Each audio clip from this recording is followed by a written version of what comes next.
Hi, this is Microsoft's Public Sector Video Podcast Series. I'm Jared Adams, and today we have as our special guest Curt Kolcun, the Vice President of U.S. Public Sector for Microsoft.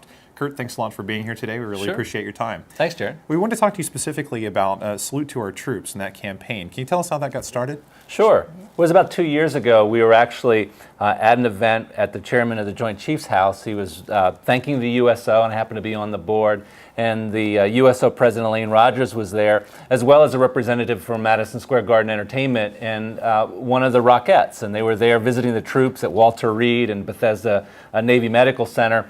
And we got into a discussion about the opportunity to team together with Madison Square Garden Entertainment and their great Christmas Spectacular show, and ways that we might be able to support the troops and provide an opportunity for the troops and their family. And that's how it started. That's great. Can you tell us how the program has grown over the last couple of years? So sure. So the actual event itself started out with us having conversation and actually the opportunity to purchase all the seats for Radio City Christmas Spectacular, and through the USO actually donate them back and allow active duty military members and their families to attend the event. We also had a reception where we were able to, through the internet, actually recognize various individuals and through their leadership who have supported the troops in a multitude of different ways. And we had great turnout, great people that were put forward who are doing wonderful things for our troops.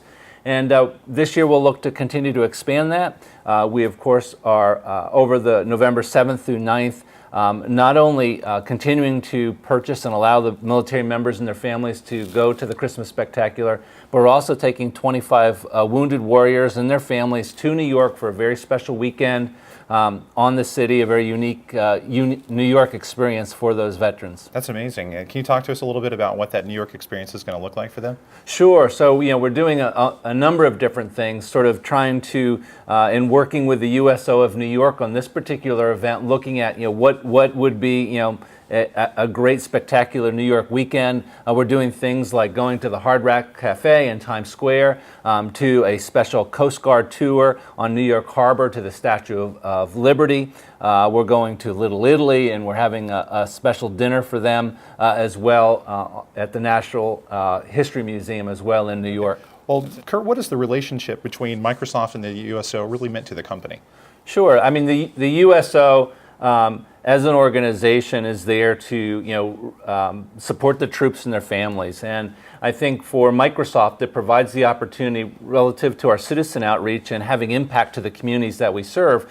The United States military is certainly a very important customer for us, and it provides a way for us to work with them in support of our military members as well as in support of their families. And the USO, I think, brings together all the elements of leadership and sacrifice and supporting the great men and women of the service. And so it's been a great way for us to support them, whether it's through our sponsorship of the USO Lounge, which is at BWI Airport, sponsorship of various programs, the Care Package program they have, or through programs such as the Salute to Our Troops program. How do you see this campaign or other citizenship efforts evolving in the future? I think for Microsoft, citizenship is a key element of how we as a company give back to those communities. And so we'll continue to look at how we can maximize and work with organizations to one, just expose people across the country to this great activity that's out there, as well as highlighting to a multitude of people the great work that's going on in support of our troops. And so I see it continuing to grow. We're always looking for new ways to support our troops. In my new role as Vice President of Public Sector, looking at ways that we can look at national programs from an education perspective or state and local, and to have the most impact, again, on the communities where that we serve. And in our case, it's public sector, so it's federal, state, and local government as well as education. That's great. Well, Curt, thanks for your perspective on Salute. We really appreciate your time here today. And join us next time for Microsoft's U.S. Public Sector Video Podcast.